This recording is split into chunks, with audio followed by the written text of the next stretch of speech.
Hello friends, கொல்லில் எவ்வளவோ health benefits இருக்குது. இது வெயிட் லாஸ், அதுக்கப்புறம் சளி, இருமல் எல்லாத்துக்குமே ரொம்பவே ஆப்டான ஒரு ரெசிபி தான். வாங்க எப்படி பண்ணலான்னு பார்க்கலாம். இன்றைக்கி நம்ம பண்ண போகிறது கொள்ளு ரசம். இது பண்ணுறதுக்கு 1 கப் கொள்ளு எடுத்து வாஷ் பண்ணிக்கலாம்.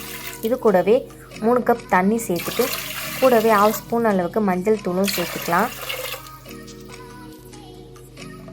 ஒரு பெரிய தக்காளி பழத்தை இந்த மாதிரி கட் பண்ணி சேர்த்துட்டு இப்போ நம்ம மூடி போட்டு 4லேருந்து 5 விசில் அளவுக்கு ப்ரெஷர் குக் பண்ணிக்கலாம். ரசப்பொடி பண்ணிக்கலாம். அது பண்ணுறதுக்கு ஒரு மிக்ஸி ஜாரில் 1 ஸ்பூன் அளவுக்கு மிளகு, ஜீரகம், கொஞ்சமாக துவரம்பருப்பு, ஒரு காஞ்ச மிளகா, கூடவே 4 பல் பூண்டு சேர்த்து நல்லா டிப் பண்ணிக்கலாம். இந்த அளவுக்கு கூடுசாக இருந்தால் ரசம் நல்லா டேஸ்ட்டாக இருக்கும். இப்போது ப்ரெஷர் குக் ஆகிடுச்சு. இப்போது ப்ரெஷர் ரிலீஸ் பண்ணிவிட்டு கொள்ளை செக் பண்ணிக்கலாம். நல்லாவே வெந்து வந்திருக்கு. இப்போ இந்த தண்ணியை மட்டும் ஸ்ட்ரெயின் பண்ணி எடுத்துக்கலாம்.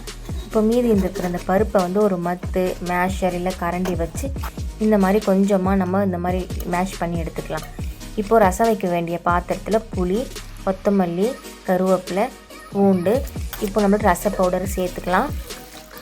இது கூட கொள்ளு வேக வச்சு தண்ணியும் சேர்த்துக்கலாம்.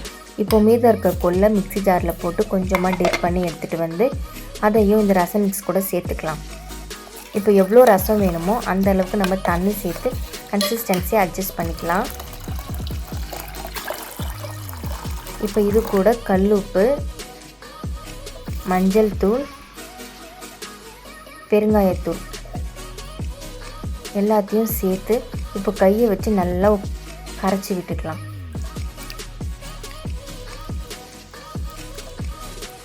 நல்லா கரைச்சதுக்கப்புறம் நமக்கு ரசம் மாதிரி கன்சிஸ்டன்சி கிடச்சிரும். இப்போ இது கூட கடுகு, வரமிளகா சேர்த்து தாளித்து ரசத்தில் சேர்த்துக்கலாம்.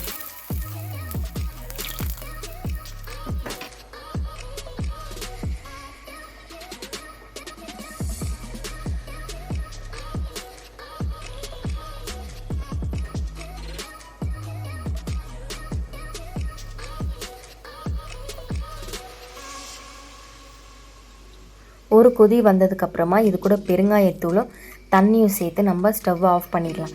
அவ்வளோதாங்க, நம்மளோட ரசம் செம்மையாக ரெடி ஆகிடுச்சு. கண்டிப்பாக ட்ரை பண்ணி பார்த்துட்டு எப்படி இருந்ததுன்னு சொல்லுங்கள். இந்த வீடியோ பிடிச்சிருந்தால் லைக் பண்ணுங்கள், ஷேர் பண்ணுங்கள், மறக்காமல் சப்ஸ்கிரைப் பண்ணுங்கள். தேங்க்யூ.